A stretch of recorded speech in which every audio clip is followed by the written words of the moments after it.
Thanks for joining us, everybody, today. My name is Lori Cook, and we'll get right into it. So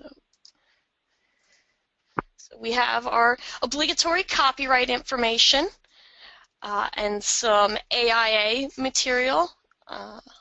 Right? Our course description, you guys can read that. These printouts of the slides are available, so if you want to take a closer look at that, feel free to. Before we get going full steam ahead today, we're going to do a practice poll. So this one's pretty easy, and there's no wrong answer, which is what I like.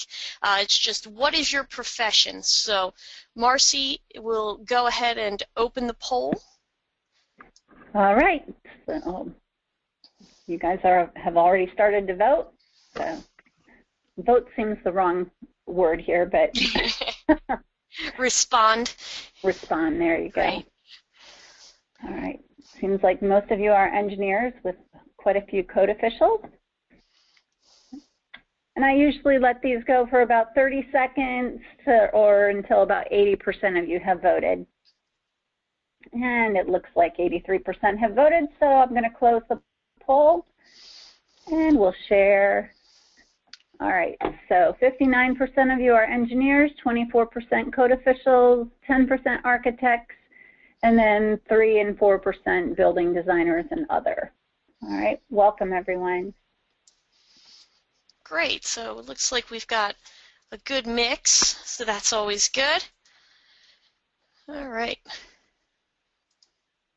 Okay, so our objectives today, we're going to talk about some of the changes that were made to the 2012 version of DCA 6. We'll go through the minimum prescriptive wood deck requirements that are contained in that document. We'll discuss some deck construction, including the wood members as well as the fasteners. We'll talk about the provisions in the commentary, the DCA 6 commentary, and provide some other resources. And the commentary is new for the 2012, so we will spend some time talking about that. And then we're also going to have some examples worked into today's presentation as well. If you are interested in downloading the guide, I believe that, yes, Patricia has posted a link to our DCA index. You can also download the DCA 6 right from this link here, and this presentation as well is available on our website. So why are decks important? A study was done that shows that nearly 15% of all deck-related injuries resulted from a structural failure. And of those deck-related injuries, 60% occurred at the deck connection to the house, and 33% occurred at the railing. So this is a very important life safety issue. You know, we just got another report last week of another railing that fell in Maine. So these are not uncommon occurrences. So we're very concerned with this as far as a life safety issue. So we had quite a bit of help and input from not only the ICC but also Fairfax County, Virginia, who provided us with a basic framework for this DCA 6 document. We took the document that Fairfax County had developed and amended it a bit to make it more appropriate for a national audience, and that helped us produce DCA 6. We also had input from all the organizations you can see listed here, so this is a very thoroughly vetted document, and the folks at Virginia Tech and Washington State University have done testing on both ledgers and rails, and were able to lend their expertise in our effort as well. So this document is based on the 2012 IRC. And as you can see, we have you'll see some sections where we have bracketed text, and that points to the section, the applicable section in the IRC. We have some prescriptive construction methods. They are meant to meet or exceed the IRC minimum requirements. Provisions that are not included in the IRC but are in DCA 6 are generally considered good practice recommendations. Where differences do exist, you would defer to the IRC since that is the code. This document's not intended to preclude the use of other methods or materials, but that any construction and materials would need to be approved by your authority having jurisdiction as well.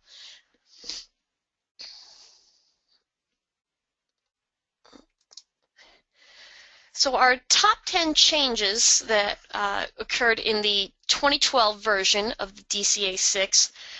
The first one is hold-down tension devices are now required on all decks. So this is for 1,500-pound tension hold-downs that are required to be installed on all decks.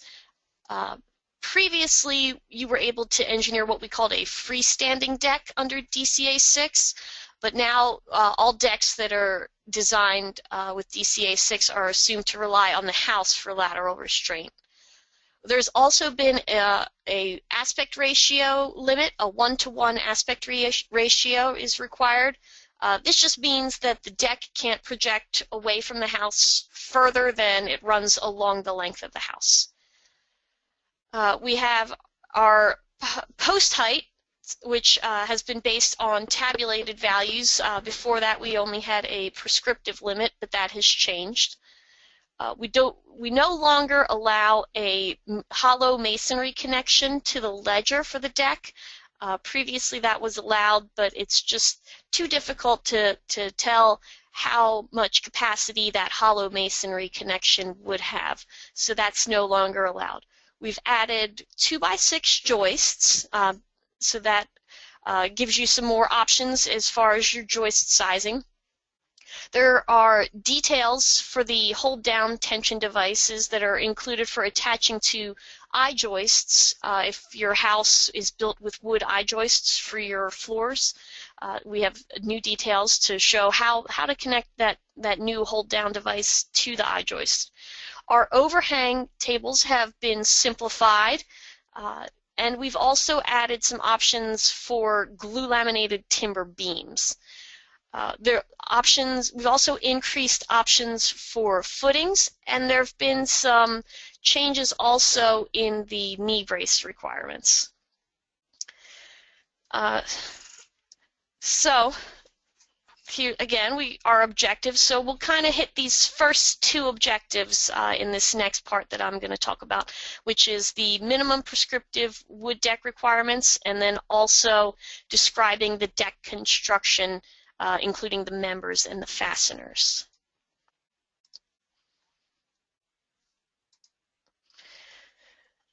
So we had to establish some parameters as a baseline for our design when we were developing this document. So the scope of the document includes single-level residential decks only. So if you want to build a multi-level deck, that's not included in the scope of the DCA-6. So you would need to design that through other means. If you have a large concentrated load, such as a hot tub or large planters, that's outside the scope of this document as well. We do not account for snow loads, snow drift loads, or sliding snow loads that exceed 40 pounds per square foot. And that's because we assume a 40 PSF uniform live load for the floor loads of the deck. So if you're using a snow load that's less than or equal to 40 pounds per square foot, that would be conservative because the load duration factor for the floor live load would be more conservative than the snow load. Obviously, you don't want to use the deck or occupy the deck until a final inspection and approval has been obtained by the authority having jurisdiction. And any alternate methods and materials that you use need to be approved by your building official or whatever the authority having jurisdiction is. So as far as lumber goes, all lumber needs to be approved by the ALSC and show an approved ALSC grade mark. All lumber needs to be either naturally durable species, so your redwoods or your western cedars, or it can be preservative treated with an approved process in accordance with the American Wood Protection Association standards. You need to ensure that any lumber that is in ground contact needs to be treated with a preservative that is approved for ground contact and not one that's only approved for above ground use. This list, Table 1, doesn't provide an exhausted list of preservative treatments or acceptable species. So any deviation from this is acceptable as long as your building official has approved it. And you will also need to defer to the IRC for their requirements on preservative treatment as well. So if we have a small deck that's 8 feet by 12 feet, it's got a height of 1 feet 6 inches, and is being built out of southern pine, if we assume that we're going to use a 5/4 radius edge southern pine decking, we want to determine the sizes for the joists, the beams, hangers, footers, stringers, and treads, and then determine fastener spacing for lag screws into a southern pine house band joist. Okay. Now, as far as decking goes, the decking can either be composed of a 2-inch nominal dimension lumber, which is a 1.5-inch actual thickness, or you can use span-rated decking, which is commonly referred to as the 5/4 decking. So each piece of decking needs to be attached to the joist with 2 8D common nails, and those nails would need to be either helical or ring shank. They need to be threaded nails. Or you can use 2 number 8 screws. You do want to space them about 1/8 of an inch apart to account for shrinking and swelling that can occur. And there are also connection requirements at the rim joist that are included in the DCA 6. You can have the decking be perpendicular or at a 45-degree angle from the joists. And each segment of the decking needs to bear on a minimum of 3 joists. And then if you want to use some substitution, some sort of wood plastic composite material, that would need to be approved by the building official or whoever's your authority having jurisdiction. Now for your fasteners, nails need to meet the ASTM F1667. And as I alluded to, we do recommend the use of threaded nails, which would either be your helical or spiral or ring shank nails. Smooth shank nails are prone to backing out of the wood when you've got the wetting and drying moisture cycling. So because of that, we decided to recommend the threaded nails. Screws and bolts and lag screws will need to conform to their corresponding ANSI ASME specification. In this document, we have 1/2-inch bolts and lag screws prescribed extensively, and the edge distances and spacings are based on that 1/2-inch diameter. So if you're using a fastener that is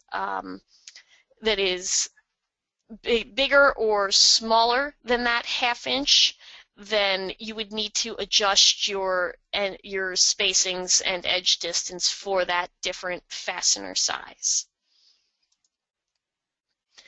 For our hardware, corrosion resistance is very important, especially with some of the new preservative treatments that are out there. Some of the new ACZA and ACQ materials have been shown to be, while they're effective wood preservatives, they can accelerate corrosion in untreated metal. So for your screws, bolts, and nails, you would need to use either a hot-dipped galvanized, stainless, silicon bronze, or copper fastener.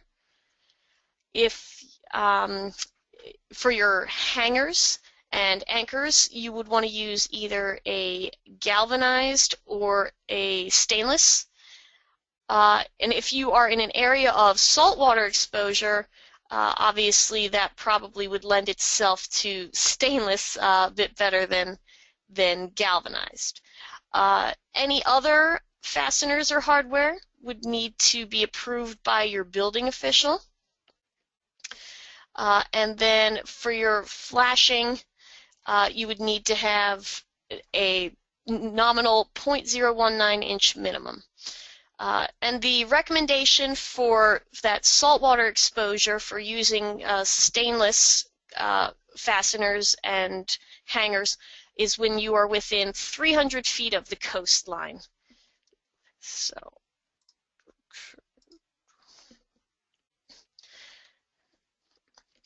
we talk about the span length extensively in this document, and when we say the span, we refer to it as the clear span. So it's measured from the face of the support at one end of the joist to the face of the support at the other end of the joist, and does not include any length of any overhangs. So you can see that joist span on the lower right side of this drawing here, of this illustration, which shows the face-to-face clear span is what when we refer to joist span. So we used to, in the old version of DCA 6, we called these self-supported decks freestanding decks, but that wasn't really technically correct, because freestanding decks are vertically and laterally independent of the main structure. We classify these now as a non-ledger deck, so vertically they are independent of the primary structure, but they're still going to rely on the primary structure to resist lateral loads. And that's part of that new 2012 requirement to have that 1,500-pound tension device for lateral loads on the deck. So now we have our next poll question. So I will turn it over to Marcy for this one. All right. Let's see. A non-ledger deck is the same as a freestanding deck. Is that true or false? Boy, people are fast on this one. All right. 70% have voted.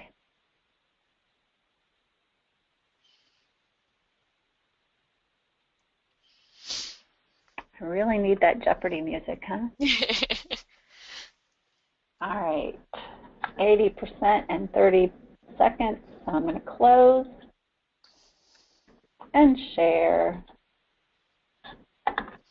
Almost right down the middle. 60% say false, 40% say true. And the real answer is? So the real answer is false. So as I mentioned, so we used to classify the under DCA 6, we used to have freestanding decks, but that was kind of a misnomer. So I'm going to flip back for a second. So we call these non-ledger decks now, and when we say non-ledger, they are vertically independent. Freestanding decks are both vertically and laterally independent. So the DCA 6, you can design a non-ledger deck that is vertically independent, but the IRC still requires that the house and the deck be attached for lateral loads. Okay. So, okay. And this again is our joist span. This is one that does not have an overhang, and it shows that our joist span goes from the face of the ledger to the face of the beam between the two joist hangers that are shown in this illustration here. You do want to be aware that the tables for the joist spans are and for the beam spans are meant for joists framing in from one side of the beam only. If you do want to have a beam where joists are framing in from both sides of the beam, you can go to our commentary, and that gives you some additional information to determine what member sizes you would need for a beam that has joists framing in from both sides.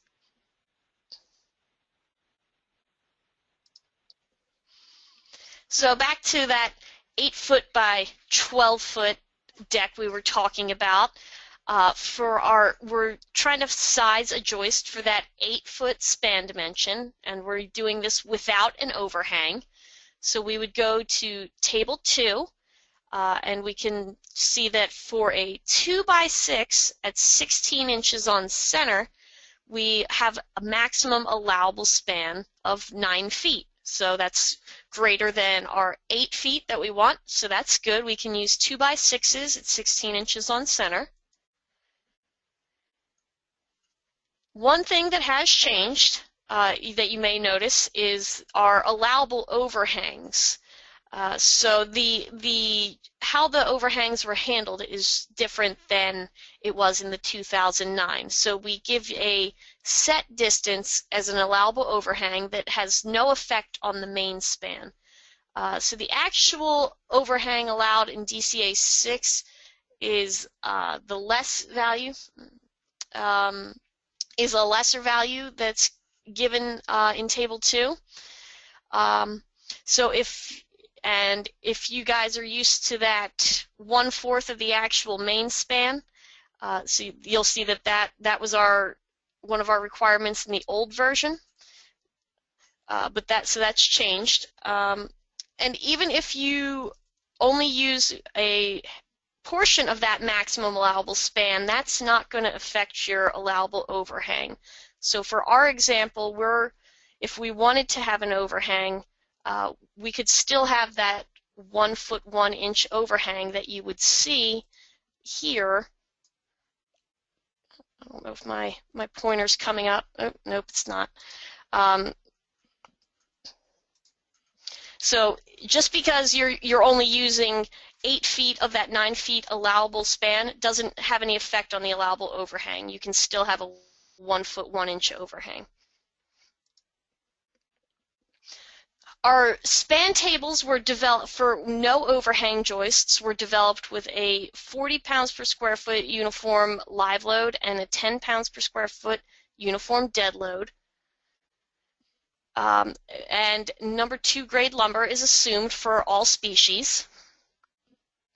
Our deflection limits are L/360, and we assume wet service conditions and in-sizing for the refractory species. For joists with an overhang, we assume an L/180 cantilever deflection limit and a 220-pound point load at the end of that cantilever.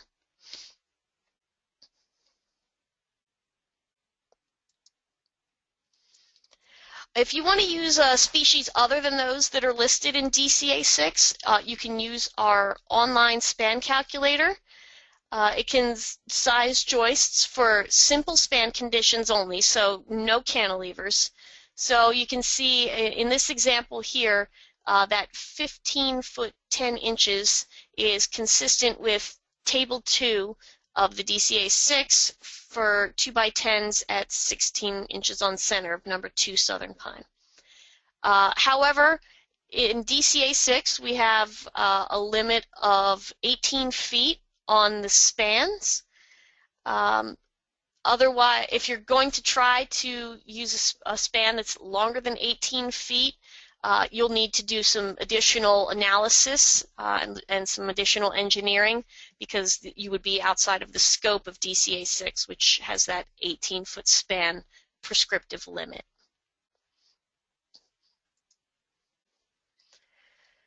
Now, I did mention an incising factor for our refractory species, so that's going to be your DFL, Douglas fir larch, HF, or hem fir, or SPF spruce pine fir. So for those of you in the eastern half of the U.S., you'll see that southern pine is not listed on there. The nice thing about southern pine is when you treat it, it does not require incising. So you will not need to use an incising factor on southern pine, and we did not use the incising factor on southern pine, but we do use it on these refractory species. And it results in a slight strength and stiffness reduction of the treated lumber. So you will notice that in your calculations.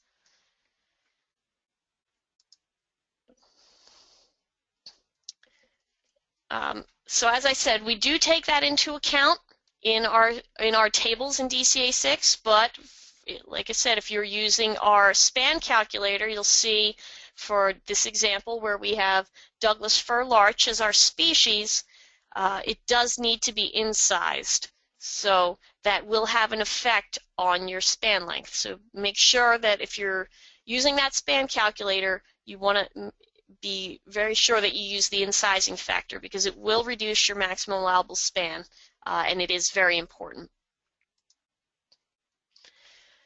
So in the 2012 IRC, there's a whole new section, R507, which has been developed to incorporate deck requirements.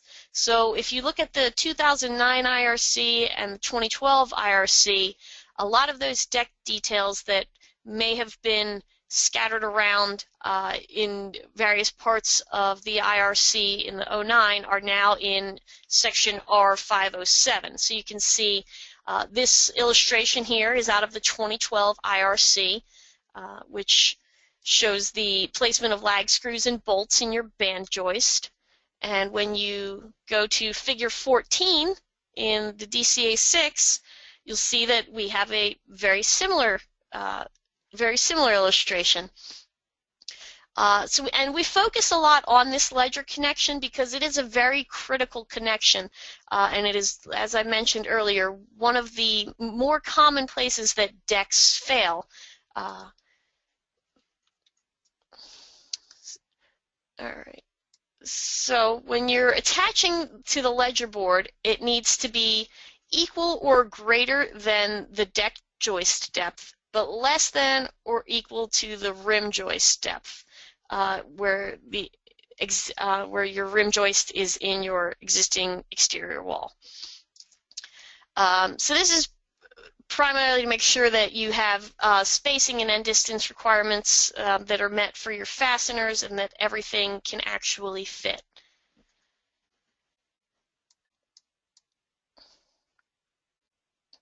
When you are making attachments to the existing house band joist, you need to make sure that the band joist is capable of supporting the new deck.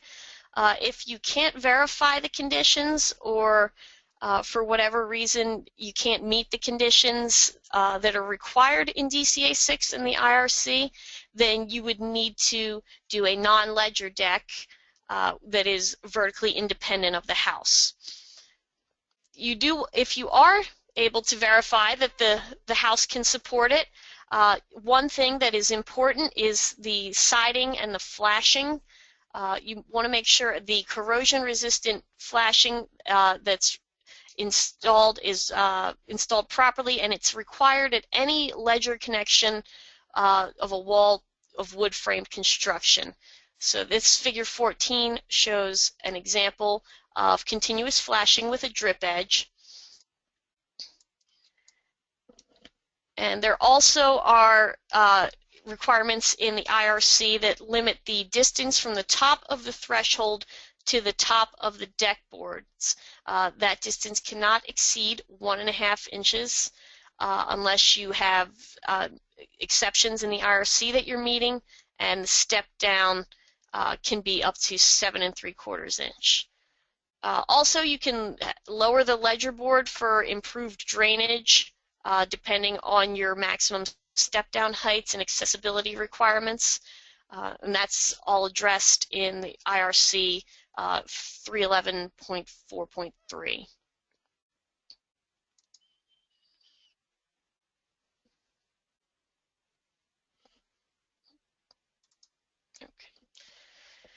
Now, when you're connecting your ledger to a foundation wall, for concrete and solid masonry, we do allow that connection. For masonry, you need to ensure that the blocks are filled with grout or concrete at the anchor locations for new construction. And the anchors we have shown here are 1/2-inch diameter, and you can use either an expansion, epoxy, or an adhesive anchor with washers.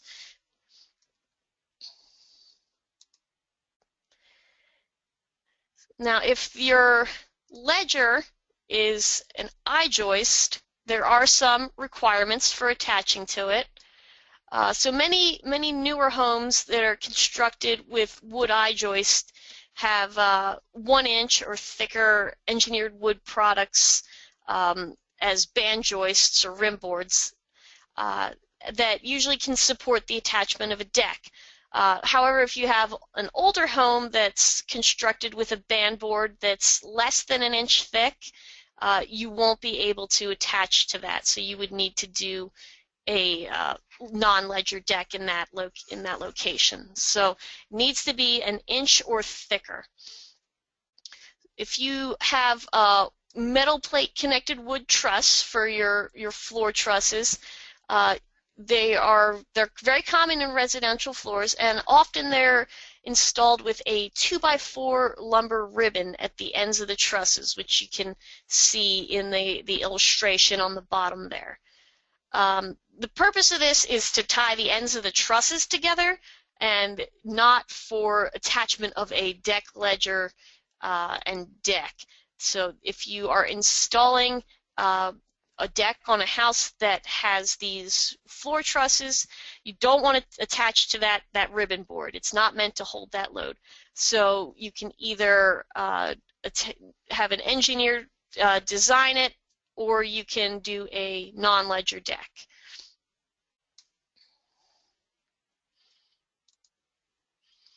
If you've got an exterior veneer that's brick, masonry, or stone, you do not want to attach through the veneer. If you have any of these materials, it's going to require a non-ledger deck. These veneer materials are not likely designed to carry the additional load that a deck would impose, and it could either pull away from the wall, it could damage the veneer. It's very difficult to determine what the capacity of these veneer materials would be when subjected to these deck loads. So if you've got any sort of veneer like brick, masonry, or stone, you're going to want to do a non-ledger deck. Another connection that is prohibited is attachment to cantilevered floor or a bay window or an overhang of any sort. You can frame around these, but we do not recommend attachment to an overhang. Often those were not designed with that kind of load in mind. So you would, again, a non-ledger deck would be appropriate here unless you can have an engineer verify the structure has the capacity to resist these additional loads, but that would be outside of the scope of the DCA 6. So that's going to bring up our next poll question. All right. Non-ledger decks are required when attaching to the following: A, cantilevered floors, B, stone or masonry veneer, C, bay windows, or D, all of the above. All right. And about 54% have voted.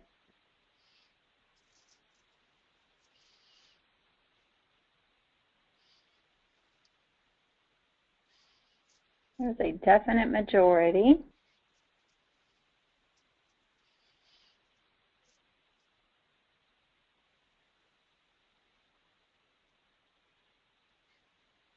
All right, about 2 more seconds, and all right. Here we go. Okay. So 92% of you say all of the above. And then Good just deal. a scattered few say the rest. All right, let's see what the real answer is. So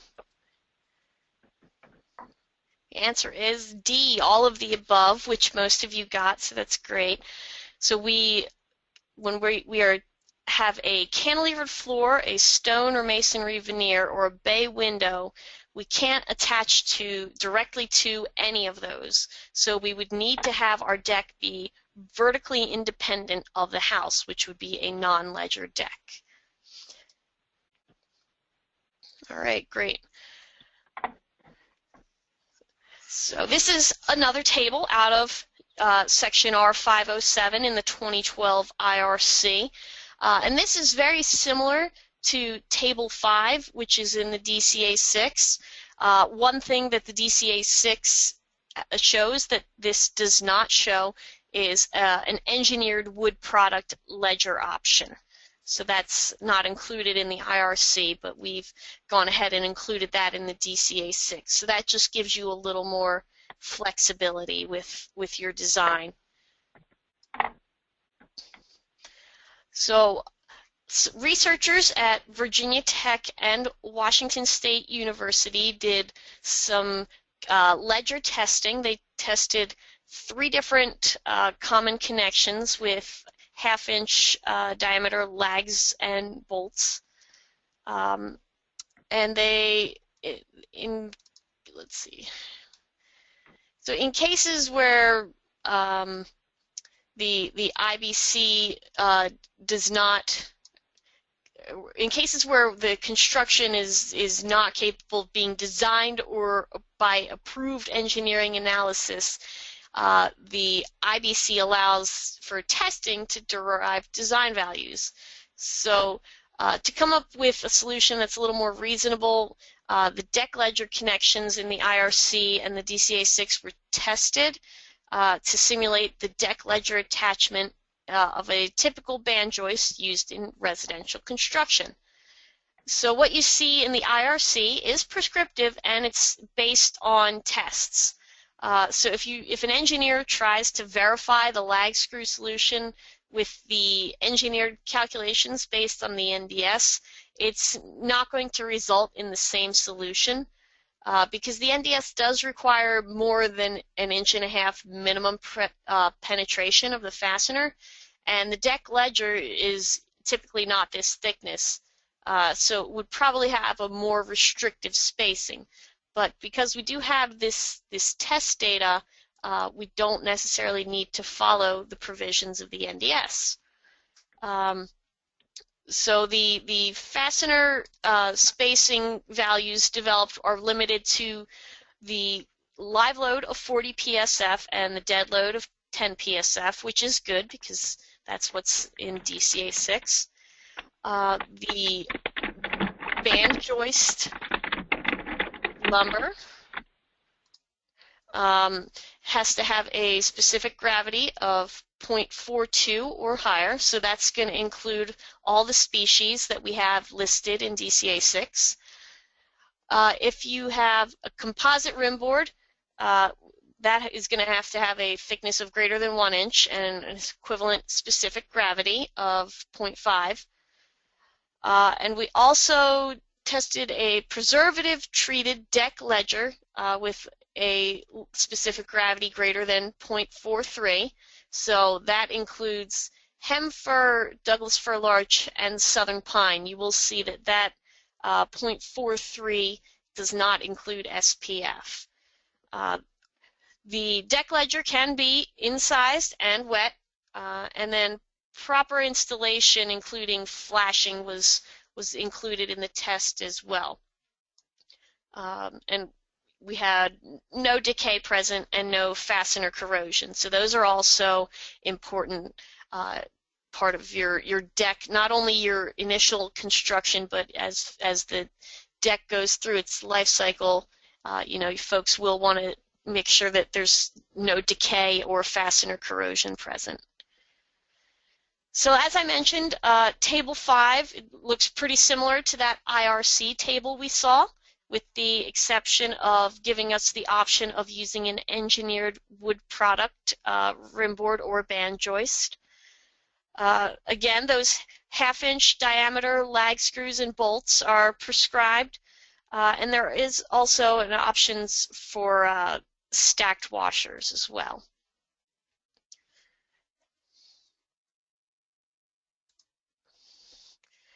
So, back to that design example we were talking about.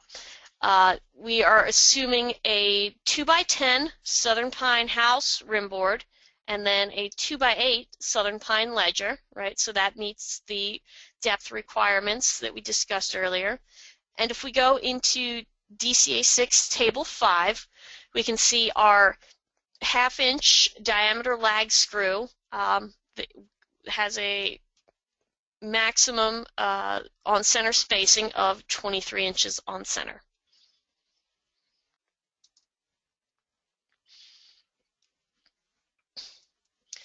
All right, and this is again from the new version, the 2012 version of the IRC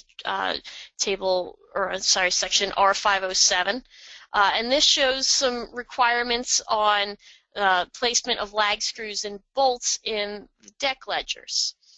And if you go into DCA 6 and take a look at Figure 19, that's pretty similar. So the lag screws or bolts need to be placed 2 inches from the bottom or the top of the deck ledger and between 2 and 5 inches from the ends.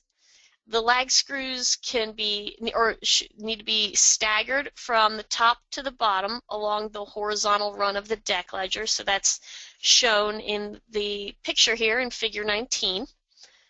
And you need to ensure that the lag screw or bolt installation is verified by your building official. So the basis for these end and edge distances and spacing between rows is NDS Table 1151A and 1151D, and that's for perpendicular to grain conditions.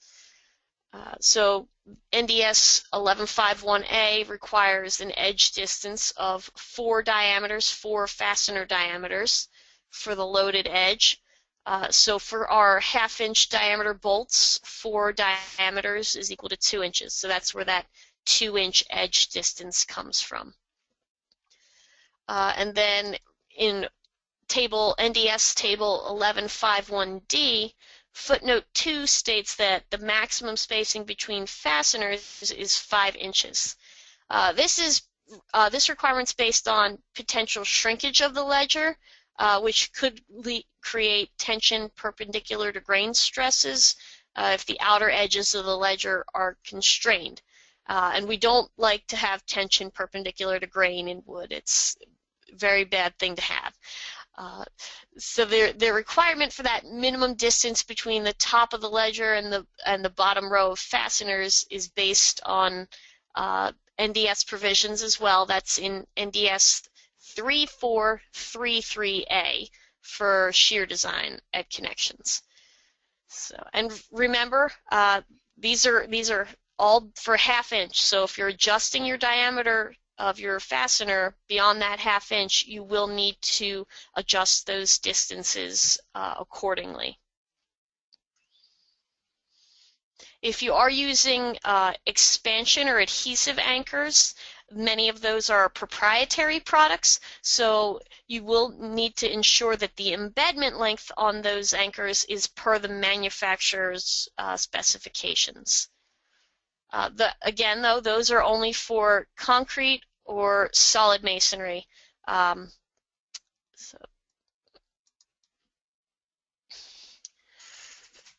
So for lag screws, again, we've got that half-inch diameter, and they need to be used with washers.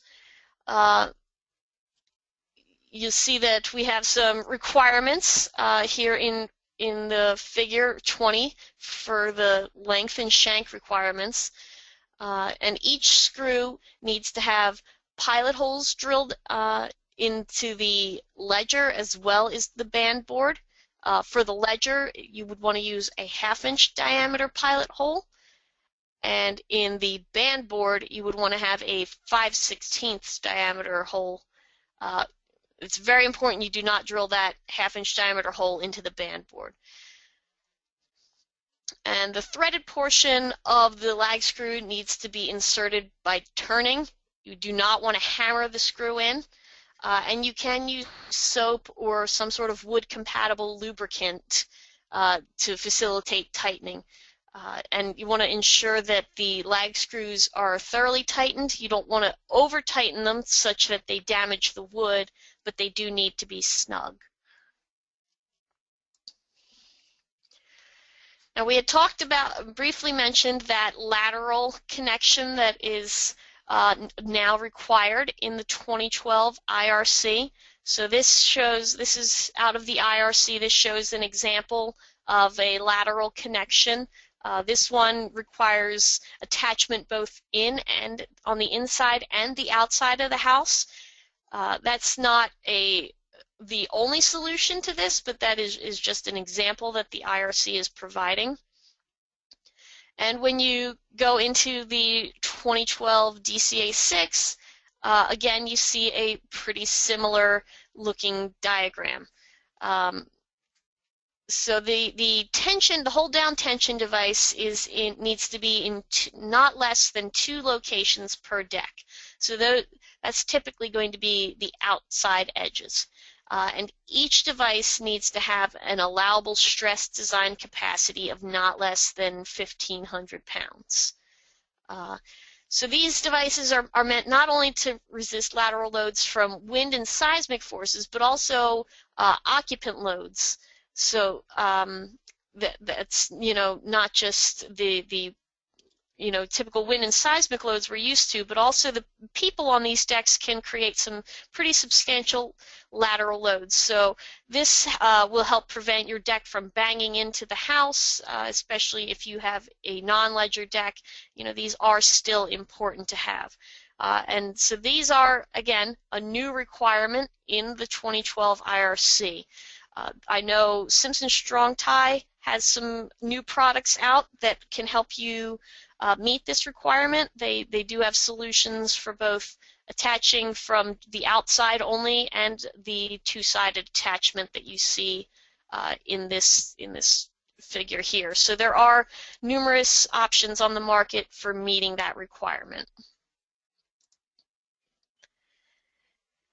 And again, this is if your deck is running perpendicular to the joists of the house.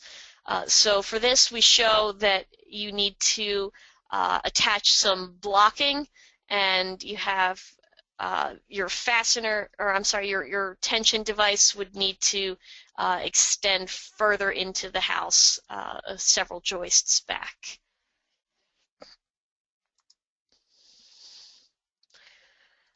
Now for the rim joist, the continuous rim joist needs to be attached to the end of the joists, which you can see here in Figure 11. The fasteners would need to be screws or threaded nails, and you can see we have a minimum of number 10s, 3 inches long at 6 inches on center for the decking attachment. And then or 10D threaded nails, and then for the joist attachment, again, the 3 10D threaded nails or 3 number 10 by 3 inch long wood screws.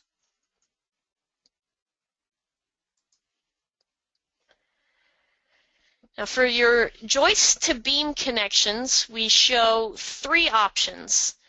We show the toenails using 3 8D threaded toenails with 2 on one side and 1 on the other. Another option is the mechanical fastener or hurricane clip. And then the third option is a joist hanger. For the joist hanger, obviously you want to make sure that the top of the beam or ledger and the joist are bearing at the same elevation. So joists can bear on the overhang past the beam a maximum of the L over 4. If you do have an overhang, you would need to use option 1 or option 2. And mechanical fasteners or hurricane clips that are used in option 2 need to have a minimum capacity of 100 pounds in both uplift and lateral.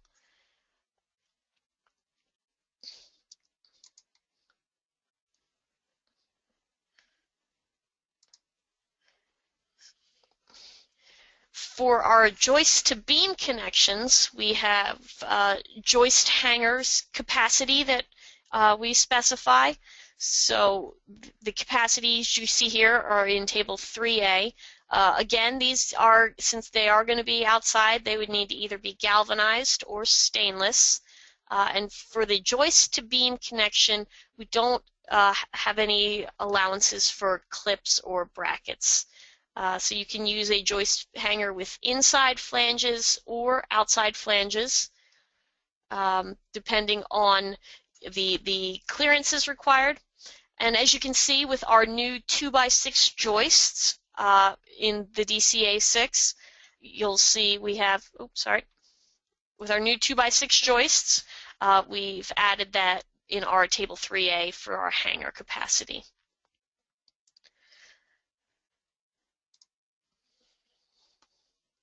So now beams. All right.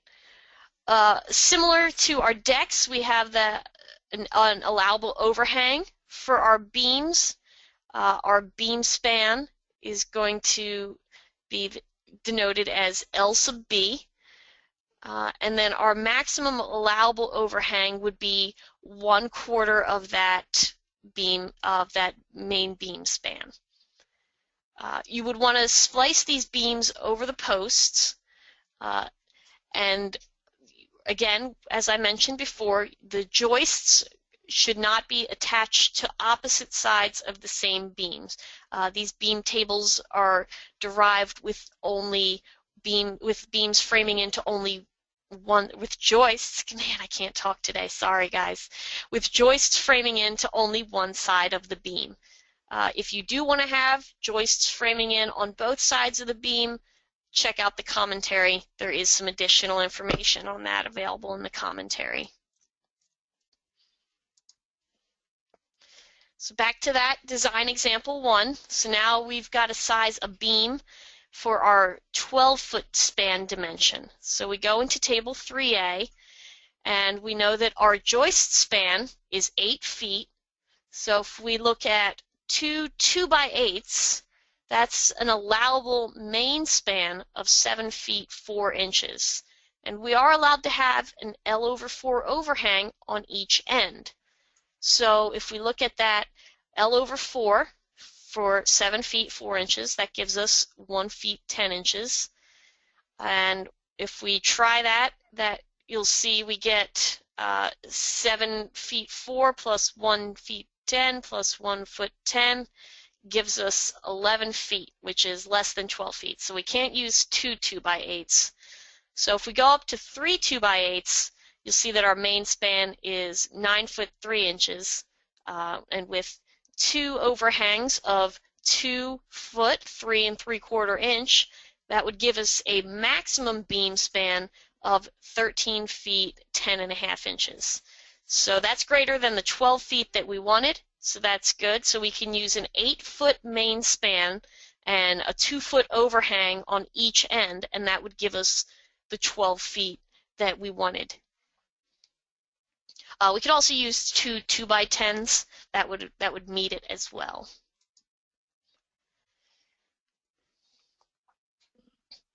Again, we added some glue laminated timber beam spans into our options for beams. This is new in 2012, and again, these are for joists framing from one side only. So we do have a few different options for cedar, Douglas fir larch, or southern pine.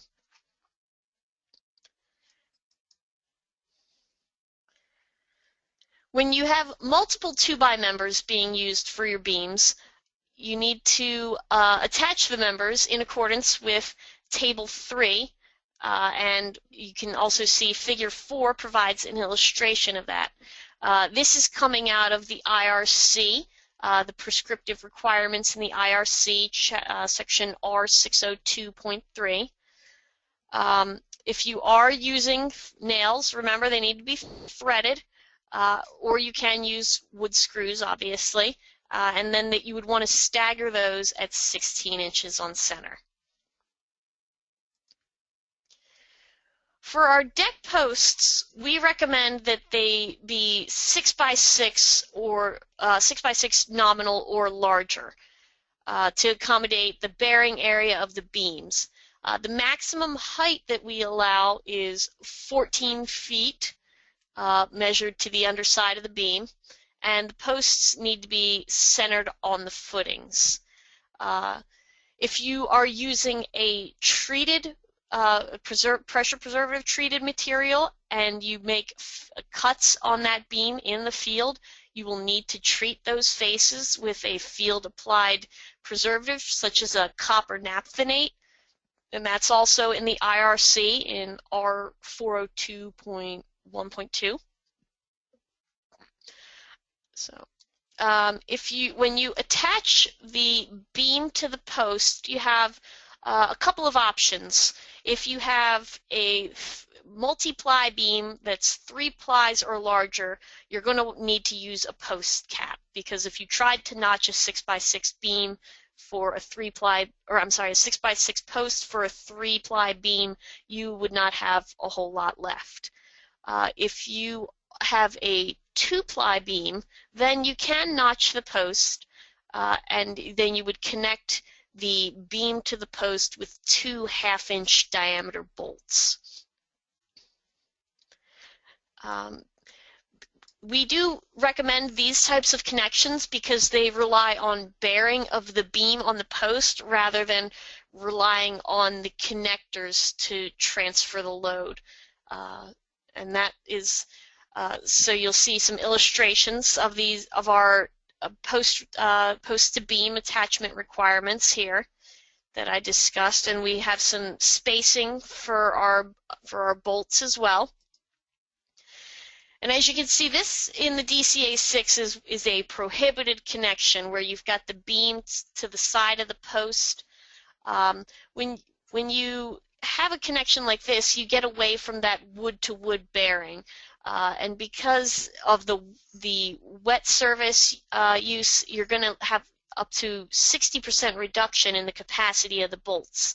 So this connection puts a lot of trust in those bolts, and it is a connection where problems can easily arise. So we really recommend not using this kind of connection. It's prohibited in the DCA6. In general, the wood-to-wood bearing is a much better option for safety purposes. Footings, we do have some new footings available in the 2012 DCA6. All the footings need to bear on solid ground and need to be placed at least 12 inches below the undisturbed ground surface or below the frost line, whichever is deeper. And then bearing conditions need to be verified in the field by a building official prior to the placement of the concrete. If your building official determines that in-place soils have an allowable bearing capacity of less than 1,500 PSF, then the allowable bearing capacity would need to be determined by a soils investigation. But if you have allowable bearing capacity of greater than 1,500 PSF, that you are within the requirements in the scope of DCA6. If you have deck footings that are closer than 5 feet to an existing exterior house wall, those footings need to bear at the same elevation as the footing of the existing house. So if you're within 5 feet, you need to dig it down and make sure that the deck footing is bearing at the same level as the house footing and not putting any additional surcharge loads on that house footing that it was not designed with in mind.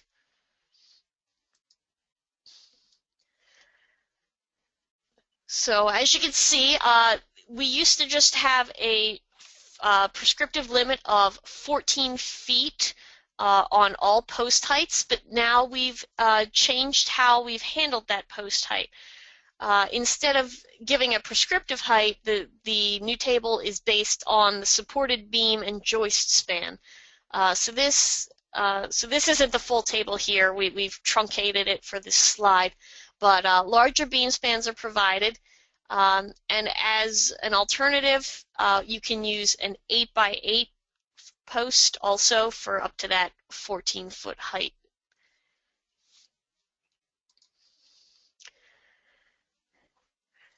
And guard requirements. So in this example, we had our deck that was 1 foot 6 inches off the ground. So for this example, a guard would not be required because the deck height is less than 30 inches. If a guardrail is used in this case, the question becomes, does it have to meet that 200-pound point load requirement that is required at the top of the railing? That's a good question, and it would be something that you would need to discuss with the building department, because while no rail is required, if you are going to install one, it would be up to the building official whether that installed rail needs to be compliant with the code. So another thing that's included in DCA 6 is this framing plan, and this was intended to help folks provide the building department or whoever is approving their project with an easy to use and easy to understand diagram that shows everything that you would need.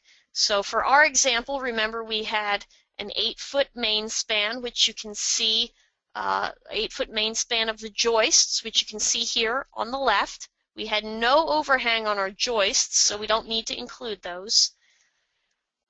For our footings, we've selected a 20-inch diameter round or an 18 by 18 square footing that's 8 inches thick and 12 inches deep. For our beam span, you can see the main beam span is made up of a triple 2x8 that's 8 feet long, and it has a 2-foot overhang on each end. And then for our 2x8 ledger, we have chosen 1/2-inch diameter lag screws at 23 inches on center. And then we've also specified the requirements for the capacity of our joist hanger. So this is something that is pretty straightforward, pretty simple to fill out, and we hope that will make it easier for your projects to get it approved by the building department. So, and as I alluded to earlier, we have our width of our deck needs to be greater than the length of our deck, that 1-to-1 aspect ratio requirement. So that's also new to 2012, and that is something that you will need to be aware of. So with that, I am going to turn it over to Marcy and then to Lauren for our next poll question.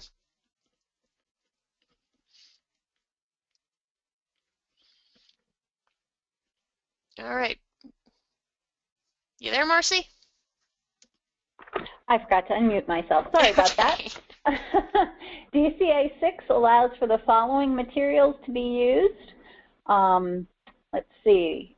Number A, or letter A, 5/4 radius edge decking, 2x6 joists, glued laminated timber beams, or D, all of the above.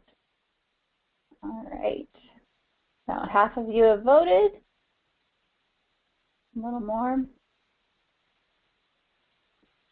And then we'll get Lauren to come back on and let you know which was the real answer.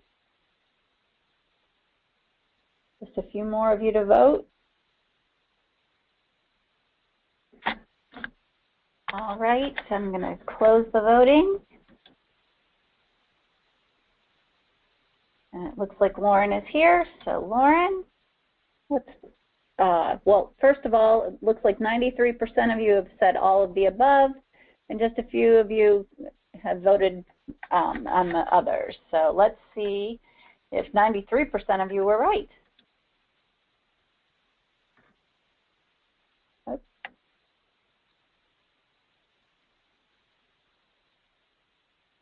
There you go.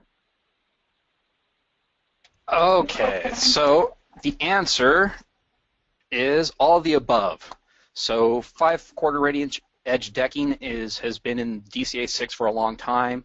It's just span rated decking for 16-inch, 24-inch on center, just like plywood or whatever as you have. But the 2x6 joists and glue laminated timber beams, they're new to the 2012. So they're new, so they're different, but any of those things can be used. So I'm going to take off in design example number 2, and this is very similar to design example number 1. The only real difference is that we're bumping up the height. So we're bumping up the height to 8 feet. We're making the deck a little bit larger, 16 by 20. We're going to use a glue laminated timber beam, and we're going to frame around this bay window here. So those are the 3 big differences: glue laminated beam, higher, and a bay window. Okay? So we go back to this joist size. Now sometimes you want to know your joist spacing before you know your decking material, just so that you know what size of decking material to go with. So we want 16-foot span total. So with these new joist tables, it's really easy to see that, because you don't have to figure out L/4 or anything like that. You just add the 2 values and say, hey, look, I've got 16 feet. So in our case, you could just add 14 plus 3, about 3.5, and say that's more than my 16 feet. So that case, you've got, I don't even need all the 3 feet 5 inches. I only need 2 feet of that. So my overhang isn't going to be, I'm not going to use the max overhang. And that works out really well for me later on. I'll talk about that, not using the maximum overhang. Now, a few of you actually mentioned this previously in your questions when you saw this, and let's talk about this. How the overhang almost seems to go backwards, where if you're increasing the spacing, you're increasing the allowable overhang. And we've got that question multiple times, and that's a common question. And what it has to do is these are 3 checks that are done, and 3 checks that are done for the joist spacing, or for this allowable overhang. The 3 checks are a uniform load, the point load, and then L/4. Okay?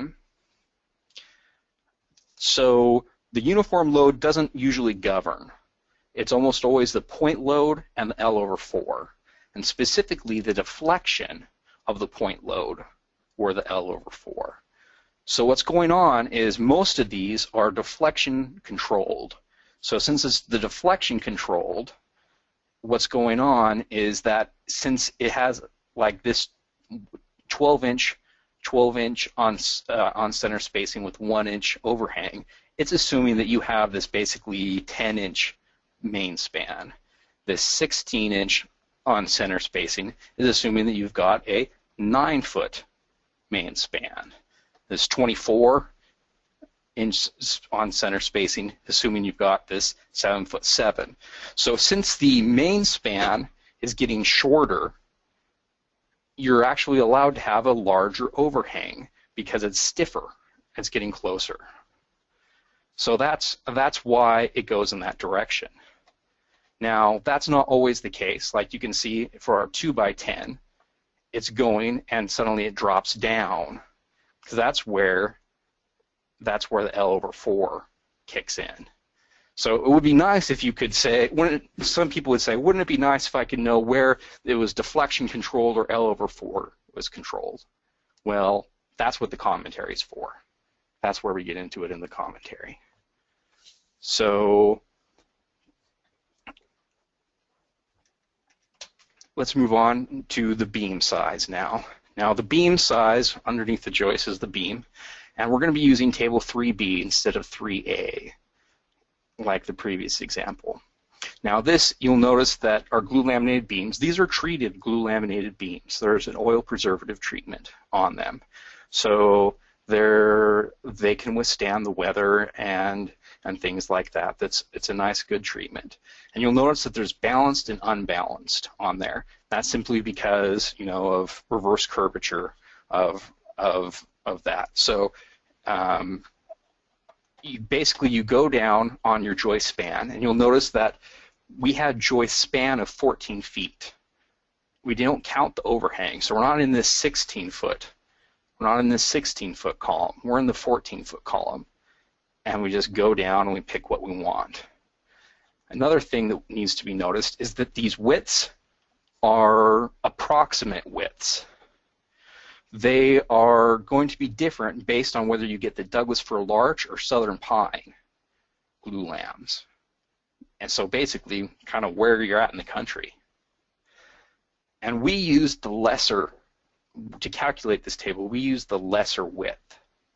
So as long as you're greater than that, or greater, well, as long as you're approximately this value, you're going to be good. You're going to be okay. Because we use the least value of the Douglas fir or southern pine or cedar or whatever it is. Basically what it's saying is for the top one is using a 2x4 for the lamination, and the bottom one's using a 2x6. So don't get too worked up if it's 3 1/4 or 3 3/4 and say, oh no, we don't have that. It's basically saying that is the general size. And also notice that you can still use the L/4 overhangs on the beam size. So we wanted a 20-foot beam total deck size, and we can just do 4 2/3 on the side. Okay, the post heights. Now, again, we're going in with the span of the beam. So we're not going in with the 20-foot. We're going in with the 14-foot. And again, the joist span of 14 foot. So we can have a southern pine post of 11 feet high, which is more than what we need because we were only 8 feet up in the air. So that's plenty. And then we go over on our footing sizes, and we get those. And you'll notice this footnote number 2 on footing sizes. That's an important footnote. These footing sizes are based upon the center of the footing, or center of the post. So it's basically saying twice the tributary area, up to twice the tributary area of what a corner post could be. And so, depending on overhangs and things like that. So you can actually multiply, if you're doing a corner post, you can multiply these values by 0.9 and reduce them if it's a corner post. So that'll actually make it so you can save material and labor a little bit. Okay, one of the other changes in this design example is framing around the bay window. Now we actually had this as one of the questions that came up is, hey look, you've got this big girder coming onto the deck or ledger. Well, we've got extra lag bolts and screws that take this, and that's part of the details of DCA 6. But the first thing you need to know is that chimney or bay window can only be 6 foot wide or 6 feet along the house. That's kind of a requirement that needs to be met, that has to be in that 6 feet range.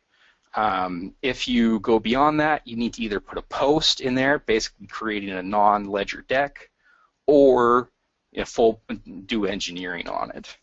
Now, if you're doing a non-ledger deck, again, you're going to have a post really close to that house, so you're going to need to dig that foundation down, or dig that footing down to the same level as the foundation. And you do that for two main reasons. One is so that you're not putting extra load onto the foundation of the house. So if there's a basement wall or something like that, you're adding extra load. And two, because oftentimes for houses they just put backfill against the house, and you don't want your footing sitting on garbage soil if it's backfill garbage soil. So there's those two reasons to do that. Okay. The trimmers themselves, they can be double or triple. We right now, for our design example, we can do the 12 to 6. We're in the 16-inch joist spacing, so that works out. And our span was 14 feet. So we're obviously in the triple span. And I believe, if I remember right, we were using 2x10 joist sizes. So so on our table 7, we're going to be looking at 1420 for the hangers are required for the minimum capacity. Oh yeah, hey, good look at that. It's on the next slide. So it's the DCA 6 gives you what you need for it. The other requirement is this A requirement, this distance A, saying how far out on these trimmers can you go for the bay window, and that's 3 feet. So the two dimensions you really need to know of if you can frame around a chimney or bay window is the 6 foot and the 3 foot. And then it's all just a matter of figures and tables in DCA 6 to say how do I do this. Also, because we've got our deck up in the air, we have to have diagonal braces.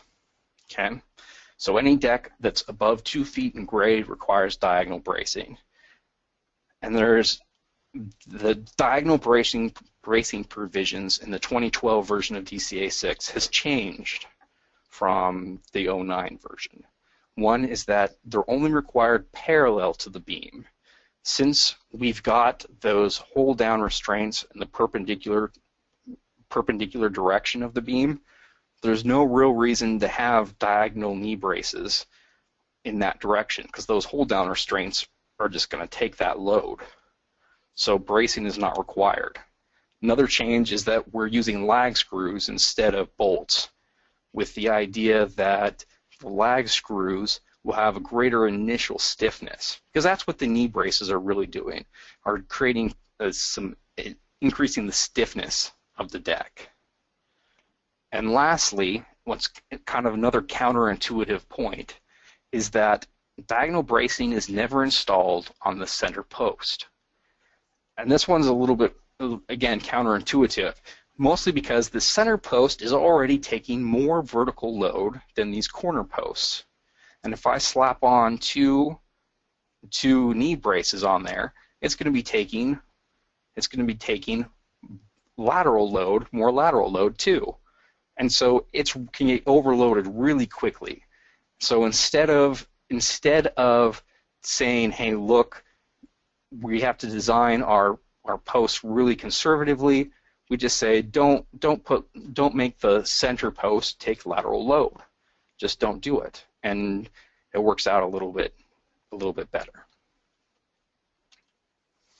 Also, because we're high up off the ground, we actually have to have guard rails on this deck. Now, how it works is that you have to be 36 inches measured from the adjacent surface. So this seat the guards have to be 36 inches from the seat, because it's whatever the adjacent surface is. So this picture right here is a no-no. For ours, we use 4x4 posts. And I actually was just reading an article that suggested 6x6 posts are better. And they would be, but 4x4 posts can do it, can they work. And basically you need a guard for any deck height that's greater than 30 inches. But the important thing is to not notch. Do not notch the post. That's going to create a stress concentration in the post, and it's not going to work. See, this connection right here is a tested connection, a lot like the ledger connection. It was done at Washington State and Virginia Tech. Did some testing on this because the guardrail has to take a 200-pound point load at any given point with a 2.5 factor of safety. And so you can see that what's basically happening is it's a giant lever arm that's just pulling on that connection. And what they found was that commodity fasteners really had a hard time doing it. They couldn't find commodity fasteners that worked out. We're still kind of working on trying to figure out if there's a way to do it. But they could figure out is that commercial hold downs could. Now, the commercial hold down pictured here is a very old commercial hold down that wasn't designed for this use. They've come a long way since that time for commercial hold downs, especially for decks that are designed. They've got hold downs specifically designed for decks and for this purpose. So there's better ones out there. But the point is that this is a tested connection. So you really can't. You have a hard time deviating from that because it's prescriptive. So again, minimum 4x4 post. And you have to have a bending design value of 1,100 psi, but that's pretty much any number 2 species. Again, wet service factor and sizing if it applies. But the interesting thing for this is the load duration factor, this 1.6 C sub D. That means we're comparing it to a wind or seismic load. It's a fairly short duration. And I know a lot of engineers try to figure out, well, what is the load duration for handrails and things? And oftentimes I'll point and say, well, we use this. And that's kind of a reference for them. Now we have these details that show the minimum, maximum, and things on both if the railing is going parallel to the joist, and if the railing is perpendicular to the joist, or if it's along the rim board. So you have these hold down anchors, and you just connect them. Really, it's pretty much per the manufacturer if you go in with the proprietary product. But we have prescriptive connections also. Stair risers, and treads and risers. These are a lot like the balusters in that you have to have you can't have more than a 4-inch diameter sphere go through them, and there's a prescriptive rise and run. We put out a 7 3/4 rise for a 10-inch run, but that can easily be amended by your local jurisdiction. So be careful with that. Same with frost depth. That is a one that's very typically amended. And I'll talk a little bit about if you are in charge of a jurisdiction and you want to have this amended or want to have this taken care of, what's the best way of going about this to show your customers? Is it just crossing it out with a pen and writing it in, or what's the best way of doing it? And so I'll try to cover that a little bit. It's usually in our one-pager when I get to that. So, but this right here is this figure is basically where we set the rise and run, and it's showing the stairs and things are where are figures and tables. And you'll notice that we try to put as much information into figures and tables as we can in DCA 6, because we know that people will get the most out of figures and tables. So that's what we do. For example, our stringers, they need to be a 2x12 minimum, and their spans are right there in the figures. Maximum span. For a solid stringer, it's 13 foot 3 inches. And you'll notice that it's the horizontal span, not the sloped span. And if it's greater than that, you need intermediate landings with its own posts and things. For stair stringers, for our case, for our design example, we had an 8-foot deck height, so you just do the math and you figure that, hey, we need a run of so much, and you go, oh look, that's less than the 13 foot 3. We can use a solid stringer and be okay. For the stringer attachment, we recommend the sloped joist hanger. They provide a little bit of bearing, and that's kind of another theme that goes throughout DCA 6, is that we like to see wood bearing. Otherwise, splits or something like that can happen very easily. So we kind of like these slope joist hangers. On the other end, it's the same thing.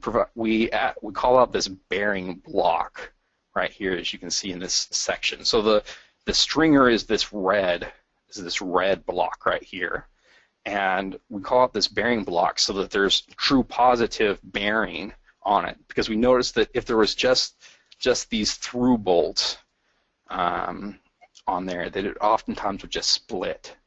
So we need to have that bearing block.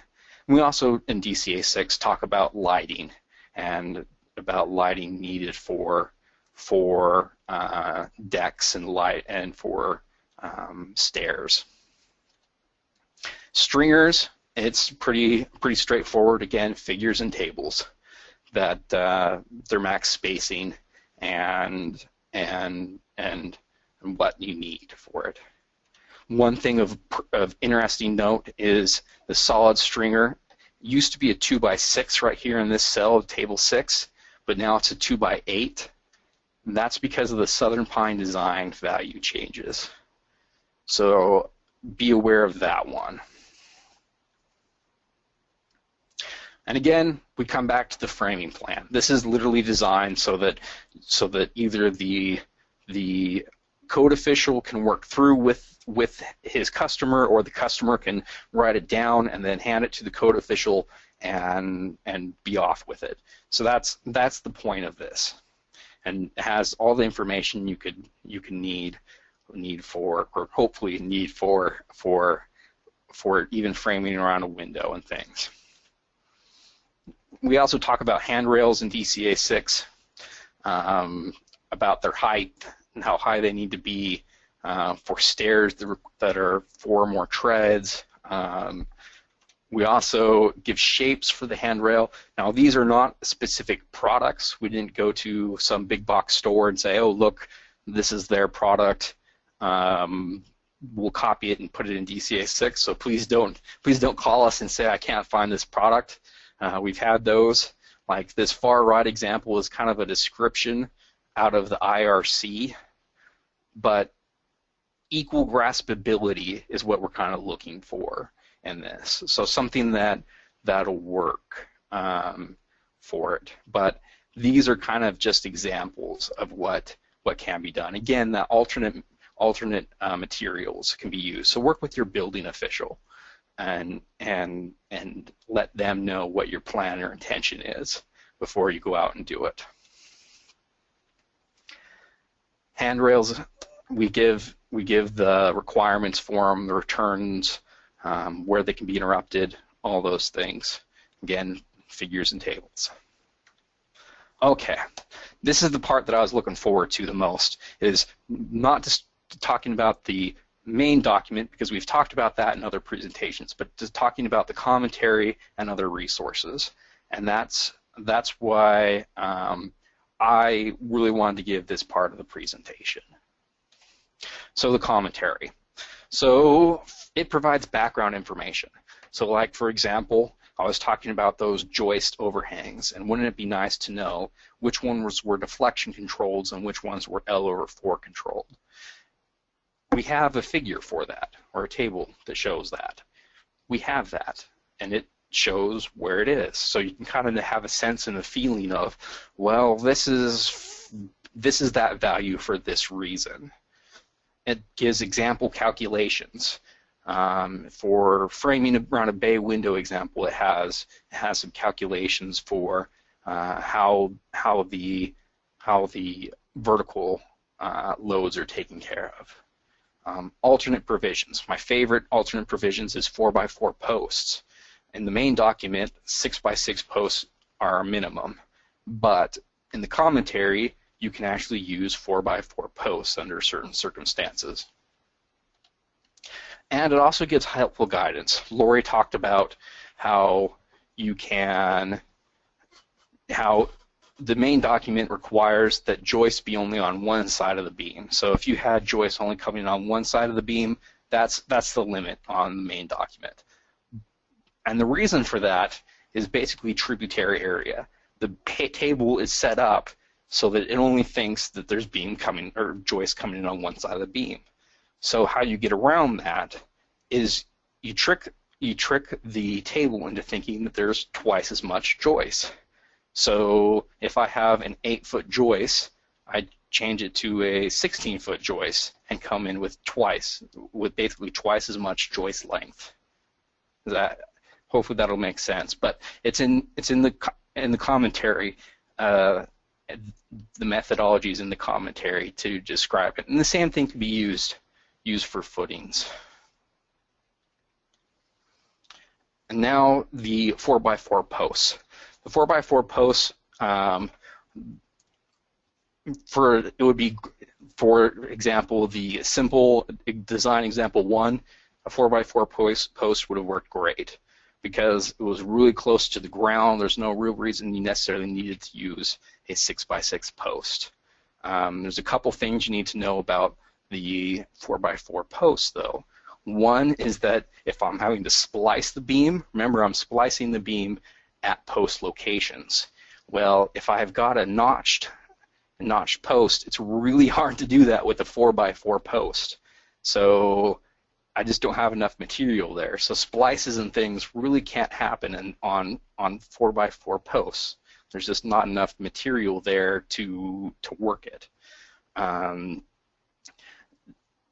Also, you'll notice that on this table, there's a lot of 2 feet high allowable, and there's not too much above that. That's because above 2 feet is where you start getting knee braces, and you start seeing those lateral loads coming in. So anything above 2 feet, you start getting extra forces into the posts. Soil bearing capacities is another great alternate provisions. So the main document only has 1500 PSF. That's it, only that. And because that's kind of the default value in the IRC. But if you have a soils test done, or you had a soils test done when your house was built, or the local jurisdiction just knows, hey, for our area it's this, and this is what we use, then you could use this table, which would save you material and labor and digging big holes. And so this is a new table to the 2012 commentary that has higher values for soil bearing capacities, and it's read exactly the same. You go in with the beam span and joist span, and you read off what size it is, and again the 0.9 can be used. So that comes us to our poll question, and I'll let Marcy take it. All right. So DCA 6 and its commentary provide prescriptive footing sizes based on the following soil bearing capacity. Is it A, 1500 PSF, 2000 PSF, 2500 PSF, or all of the above? All right, about half of you have voted. Give you a few more seconds here.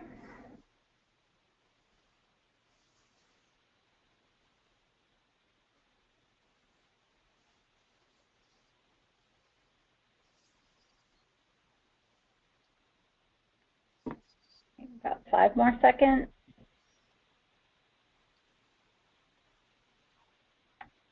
All right, I'm going to close it. All right, and about 63% of you say all of the above, 29% say 1,500, and 6% 2,000, and just 2% 2,500. And the real answer is, Lauren? Is all of the above. Are you seeing my screen there, everyone? Yep. Okay, good. So all the above. The 1,500 was what was allowed in the previous, and you had to use equations for the 20 and the 2,500 previously, but now we've got tables for all of them. If you have to assume a soil bearing capacity, that's by RC definition it's 1,500. But if the local jurisdiction has amended or changed or uses some other value, or you've done a test, then you can use the higher values. And that's why we put in the 1,500 into the main document. Now the appendixes. So Appendix A was already there in the 2009 edition of the DCA 6, and it's just basically safety glazing. It says where you need to have safety glazing for around the stairs and information. It's pretty straightforward. It's nothing magical about it. It's a really good source for that, though. Appendix B is a new one, and I'd like to explain that one a little bit better. Basically, it is a great tool for calculating tributary areas and reducing your footing sizes. Like in our design example 2, remember how I said we're not using that full 3'5" overhang that we could. We're only using 2 feet of it. Well, the prescriptive tables that say give us our footing sizes, they assume we're using that 3'5". They have to, because they don't know anything else. They have to assume that you're using the worst case. So they're always going to be a little conservative if you are using less than the maximum overhang. So if you're using less than the maximum overhang, it's in your best interest to use this tributary area method. Basically what you do is you calculate the tributary area of either a center post or corner post based on the joist length and joist overhang, beam length, and so on. And then you go into these tables and you say, okay, well, I have a tributary area of 50, and that means that I can use a 6x6 post of so-and-so or 4x4 post of so-and-so, and 4x4 post might require a post cap or whatever. But that's what this table is designed for, is saying, hey, look, you can calculate the tributary area based upon your actual tributary area instead of just having the table assume a tributary area. And the same thing is done for footing sizes. So you go in with your actual tributary area and with your soil bearing capacity, and you say it.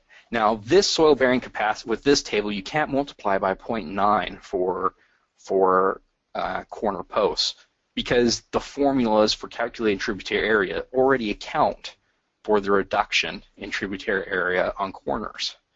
So you can't multiply it by 0.9 like you can the prescriptive tables, but you're still going to be getting a smaller value if you don't have those maximum overhangs. So it can reduce and save you on materials, and especially labor and digging holes. Okay, additional resources. The main resource, if you're going to be designing with wood, is the National Design Specification for Wood Construction. And that's because it gives you structural lumber design values. It tells you how to do column design, beam design, connection design. And all you're really left with for a deck is footing design, and that's per engineering mechanics and code. So if you're doing a wood deck and you're outside the scope of the DCA 6, there's a good chance you're going to have to end up looking in the NDS. important to note when you're talking about design values in the NDS is that you have to understand the structural lumber classification system. So there's dimension lumber, which is 2 to 4 inches thick. Now that means, and 2 or more inches wide. So it can be as small as a 2x2 up to a 4x12 and or whatnot. And basically, it's just it's probably 90% of what you're going to be using for studs or joists or whatever it is dimension lumber. And then there's posts and timbers and beams and stringers. And really the difference between these, I mean, they're both greater than 4 inches thick, and the difference between these are posts and timbers are squarish. So they're 5x5, 6x6, 8x8, something along those lines. And that's because they're used by posts, where you want both sizes or both dimensions to be roughly equal. Whereas beams and stringers, one dimension is going to be larger than the other, like 6x8, so that it's going to be used as a bending member, and so it's graded differently. It's graded for strength about that bending side. Okay. Span tables for joists and rafters. Now this is a really good resource. And we actually have a new span tables for joists and rafters coming out here soon. But these are really good if you have different loads than, say, the 10 dead and 50 live or 40 live that's in DCA6. So if you have a larger live load because of snow, or a larger dead load because you're wanting to put something on the deck, you can use span tables for joists and rafters for that purpose, because they're going to give you the span rating, and then also the other booklet will give you the design values and it'll take into account the size factor, the repetitive member, the load duration, and things. So they're a great resource if you're going to be changing the dead and live loads a little bit. Another one that's like that is our span calculator, and Lori mentioned that already. It does uniform loads, and it can do wet service condition and sizing factor. The only really limited part is that it can't do cantilevers. So you're stuck with a simple span beam. And that's pretty important, is that it can't do cantilevers, can't do overhangs for it, and it's limited to that uniform load. For column and beam design, you can use the wood structural design data. Now, it's basically a bunch of tables that says if you have so strong of wood that's spanning so far, it can hold so much weight. And that's really all it is. So you know how your spans are because you kind of designed your deck. You know what your weights are because you know how much dead and live load you've got. So all you're really left with is my wood strong enough? And that's where this NDS supplement comes in. So that's where you get the design values from the NDS supplement. Now, they need to be adjusted for load duration, wet service, things like that. So you have to have some knowledge to adjust values from the NDS supplement. So that's the only caution I give there. And for connection design, we have a connection calculator, which honestly, I don't know how I designed without it. It's just the greatest. It's single fastener design, but basically NDS has a list of prescriptive, no, not really prescriptive, but values for simple connections.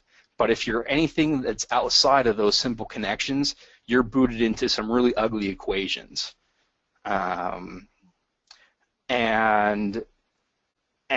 those ugly equations are nasty to solve for. Well, this calculator does that for you. It does all the different equations, and it can tell you a solution for all those equations, and then it gives you the minimum value, so you can say, hey, look, that's it. And it's just right there on our website, free to use.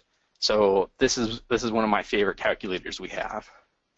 Other software that can be used is this Woodworks design software, and they've got it so it's got a sizer, a shear wall, connections, all sorts of things, and you get it's not free, but you do get a discount for an AWC member. Lastly, another resource is Forest Products comes out with Wood Design Focus, and they did an issue on decks, specifically lateral loads on decks, and so you can see from the picture Washington State did an example of what people can do on decks. Being a college town, they had a whole bunch of kids dance on the deck. So it's interesting to see that the people load can actually be larger than the seismic or wind load.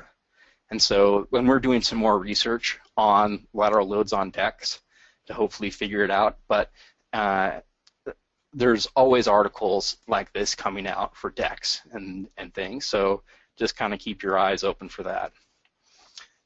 So downloads, we have our DCA 6 guide itself, this presentation, and then we have this one pager. Now we like people to link to the or post to the one pager because DCA 6 it's not quite a living document, but pretty close. As things change or things, we like to keep amendments and things going onto it. So we like people to link through the one pager so that it's always their link is always up to date. Also, the one pager is where if you are your code official and you have a different rise and run or different frost depth, that's where you can say, hey, look, we have these amendments and things. And that's a great solution for that. And then of course Forest Products Society with their wood design focus. Okay, that concludes the slide deck. I'm going to have Buddy come on and help us out with the question and answers. All right, thanks, Lauren and Laura. You both did a great job, and there have been actually quite a few questions that have come in over the course of the webinar. So, Lori, if you're on and your mic is up, let's I'm here. Let's start with you because we had some questions about those 1,500-pound hold-down devices and how difficult those are for existing structures where the homeowner may not want those devices coming into the house. The ceiling might already be finished in the basement. You had a trip recently where you brought back some fasteners, and let me tee this up by saying that the 2015 IRC has a new provision, R507.2.4, that allows, instead of two 1,500-pound devices, you can use 4 750-pound devices to handle those lateral loads. So describe some of the fasteners that you've seen that can accommodate those new provisions. Yeah, so I've just found out about these, and we're really excited. For those of you that had mentioned, perhaps your homeowner isn't too keen on having their basement ceiling torn out to accommodate this two-sided lateral connection, there are some new proprietary products out there that meet that 750-pound requirement at 4 locations that can be installed from the outside only, so you don't have to go in and bust out any of your basement ceiling. So the way these work, and I've got one sitting on my desk here, so I'm going to kind of look at it while I describe it to you guys. It's a small L bracket that you can attach either to the underside of your joist or to the side of the joist. And then there is a very long lag screw that goes through one end of that L bracket, and then we'll just go through the deck ledger and into either the rim board, or it can also go into even your top plate your sill plate or top plate, depending on what part of the house the deck is framing into. And there are, obviously, as these are proprietary connectors, they are installed per the manufacturer's specifications. But these new fasteners, like I said, do allow for a one-sided installation from the outside of the house only. So it really can cut down on how much removal of interior fixtures and things and finishes you would need while still complying with the new lateral requirements. Great. Thanks, Lori. Lauren, I'm going to toss this one back to you. And you talked a little bit about decking, and that we do allow for alternate materials. We know wood plastic composites are used for those. Can you talk a little bit, though, about how sometimes the wood plastic composite is fastened to the deck, what that means for the stiffness of the deck, and just compare the stiffness of diagonal lumber decking to perpendicular decking? Yes, that's actually a really good question. So one of the issues that we're learning about with these lateral loads is that the stiffness of the deck has a huge part to play on not just how the lateral loads get back into the house, but how much lateral load can actually be developed. Because you can imagine, with people being one of the largest lateral loads, if you can get the deck swinging, people can actually make it swing further because they can actually fill the deflection. So if you can get a stiffer deck, you're better off. Well, if you for traditional wood decks, you screw or you nail in from the top, and those create a pretty good connection. And diagonal bracing is even better than horizontal bracing because it's about 4 times stiffer, if I remember right. But the wood plastic composites, and this is true even for some wood decking, is they have those hidden fasteners which attach to the side, which kind of look almost like a little T, and then they come into grooves or something. And what they do is they don't really provide any resistance from sliding. So when we say in DCA 6 that you need an equivalent material or equivalent provision or equivalent connection, that's what we're talking about. It's not just vertical connection, but also lateral connection for stiffness. And so that's a fundamental problem with hidden fasteners systems.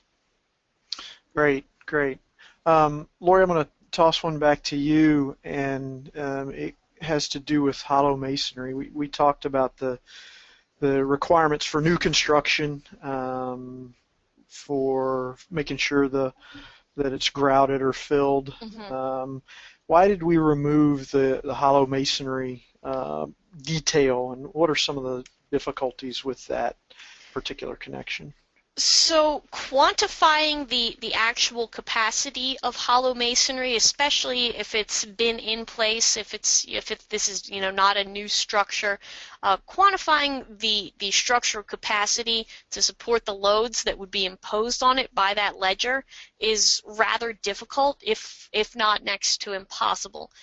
So rather than to try to have folks figure that out, and it's an area with a lot of ambiguity in it, we've opted to remove that just in terms of being consistent and from a safety standpoint.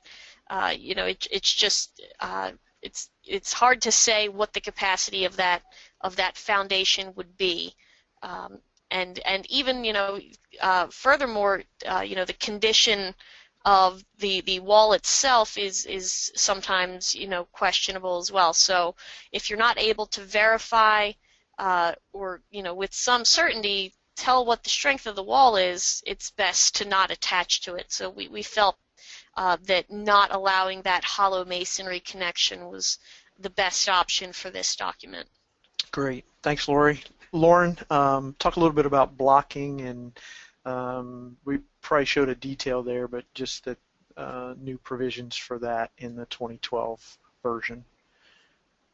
You're probably talking about blocking between the joists. Is that what you're? Yeah. Yep. Okay. Yes. Yep. So the new provision for joists is that you have to block between them on bearings. So if you have if you have joists overhanging the beam, so joists on top of the beam, you have to put blocks between the joists so that to help prevent rollover or and things. So so there are blocks between the joists, and I noticed that in our presentation we showed a couple of figures that, or a couple of things that we probably need to update, and that was one of them. Another one was the hanger and a few things, but the issue is that there are blocks in there to make it so that we can that to prevent that rollover. They're not just freely loose out there.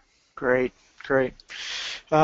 Lori, back to you on wet service factors. We had a question about what if you have a roof over a deck, and would a wet service factor still apply in that situation? So the language that the NDS uses is if the material is going to be subject to a moisture content greater than 19% for an extended period. There may be some ambiguity to what constitutes an extended period, but an outdoor deck is going to be subject, even if it does have a roof over it, with those open sides, there's still the possibility that it's going to get wet from rain. If you've got sprinklers in your yard, there are a number of ways that structure, the wood in that structure, could be subjected to an increased moisture content. So even though it is somewhat covered, it still would be appropriate to use that moisture factor, just because of the possibility of an extended period where that deck could be greater than 19%. Great, thank you. Lauren, there was a question about the L/4 criteria.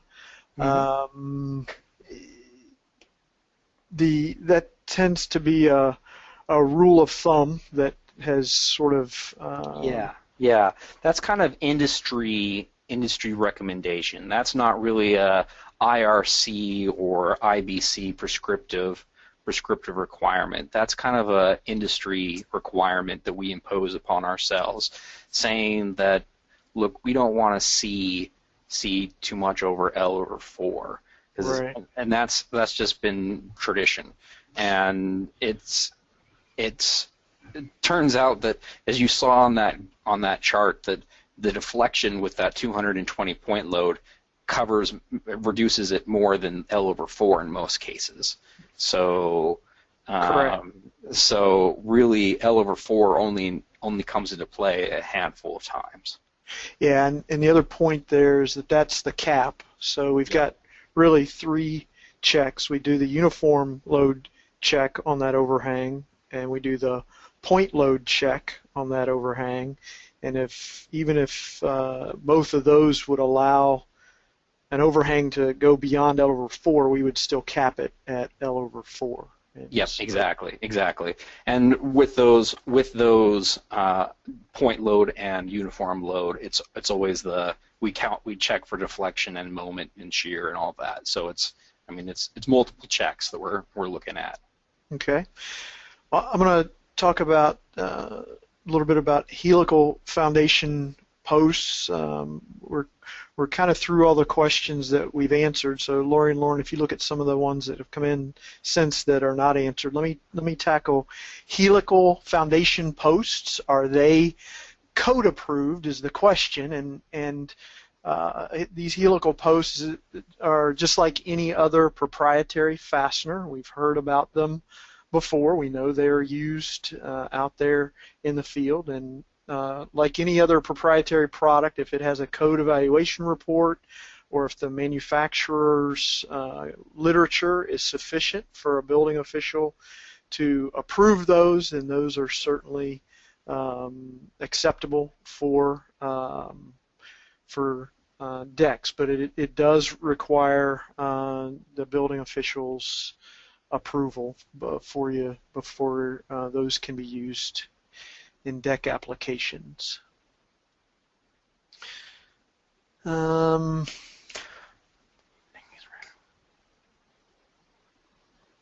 Yes, when this was a question about if decking is ran at a 45-degree angle over the floor joist, does it add additional strength to the deck? I assume that what that's asking is versus if it's horizontal decking. And yes, diagonal decking is stronger than horizontal decking. It's both stiffer and stronger. But it has more waste. It's harder to do, and so there's other drawbacks to it. Right. That is a good question. I do recall now a designer was asking, if I do truly want a self-supporting deck, which means it doesn't rely on the building itself for lateral stability, how would you calculate that? How would you determine that? The toughest part, I think, as you mentioned, Lauren, is that we don't really have any specific loads for people specified by the code. There are some bleacher standards that we've looked at that show a certain type of or amount of lateral load, but the people loads typically exceed the wind and seismic loads that we've calculated for these decks. So running the decking diagonally is one way to create a stiffer deck. The knee braces are certainly another way, and if you're able to calculate the combined bending and axial loads on those center posts that Lauren talked about, then you can add additional knee braces to the structure. Then the final thing that we can talk about are the posts in the ground. Right now we have to assume that the posts are mounted at the top of the foundation right at ground level, and it's basically a pin support. There's really no moment support there, and so if you were to design your posts like you would a post frame building where they're embedded in the ground with concrete or much deeper in the soil to pick up some lateral capacity in the ground, then that's another way to try and stabilize the deck. But all of that requires engineering analysis and is certainly outside the scope of the prescriptive requirements that we have here. So with that, I think we're going to wrap it up. We're at the top of the hour. I'm going to ask Marcy to come back, and Lauren, if you'd advance the slide, and we'll have Marcy wrap us up here today.